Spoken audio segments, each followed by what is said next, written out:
আগামী 13 তারিখ রাজ্যের 6টি বিধানসভার উপনির্বাচন। বসিরহাটের হাড়োয়া কেন্দ্র উপনির্বাচন 13 তারিখ। আজ রবিবাসরীয় প্রচারে তৃণমূল কংগ্রেস। আজ তৃণমূল কংগ্রেস প্রার্থী রবিউল ইসলামের সমর্থনে রোড শো করলেন রাজ্যের মন্ত্রী সুজিত বসু এবং বরানগরের বিধায়ক সায়ন্তিকা বন্দ্যোপাধ্যায়।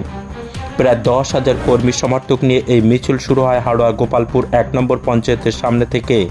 প্রায় 2 কিলোমিটার রাস্তা অতিক্রম করে রোড শো আবার শেষ হয় গোপালপুর 1 নম্বর পঞ্চায়েত অফিসের সামনে।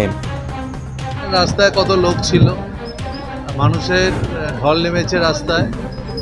আমাদের প্রার্থী রবিউলের সমর্থনে আমরা রোড শো করলাম। আমার সাথে শফিক আহমেদ ছিল, এখানকার ব্লক প্রেসিডেন্ট, রবিউল ছিল এবং আমাদের সায়ন্তিকা বন্দ্যোপাধ্যায় বিধায়ক, তিনি ছিলেন প্রধান বিশ্বনাথ, সবাই ছিল।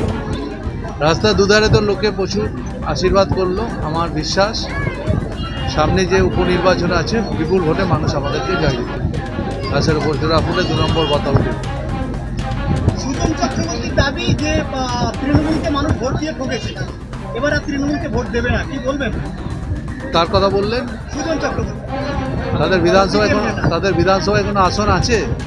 ওনারা আইএসএফকে সমর্থন করেছেন। ওনাদের কোনো আসন আছে? না। আমি যে প্রশ্নটা করছি আপনি উত্তর দিন। লোকসভায় কোনো আসন আছে? না। এদের কথার কি দাম আছে? হাড়োয়া বিধানসভা, এই বিধানসভা আপনার দখলে ছিল, লোকসভা আপনার দখলে, তাহলে বারবার আপনার মতো একটা গুরুত্বপূর্ণ মন্ত্রী বা একাধিক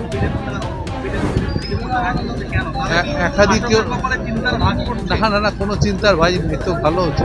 আমার কপালে দেখেছেন কোথাও চিন্তার ভাজ দেখছেন? মনে হচ্ছে নাকি? আমি তো খুব ভালোই আছি। কি হবে তাহলে? অনেক ভোটে যেত, রেজাল্ট বেরোতে দিন। আর বারবারই তো প্রমাণিত হচ্ছে। এর আগে অনেক মিডিয়া অনেক সন্দেশখালি নিয়ে বলেছিল লোকসভা, মানুষ বিজেপিকে 12-এ নামিয়ে দিয়েছে। আর এখানেও দেখুন রেজাল্ট বেরোবে, তখন বলবো 23 তারিখ আগে বলে লাভ কি আছে। জিতবো আমরা, এ বিষয়ে কোনো নিশ্চিত কত ভোটে জিতবো সেটা করবো।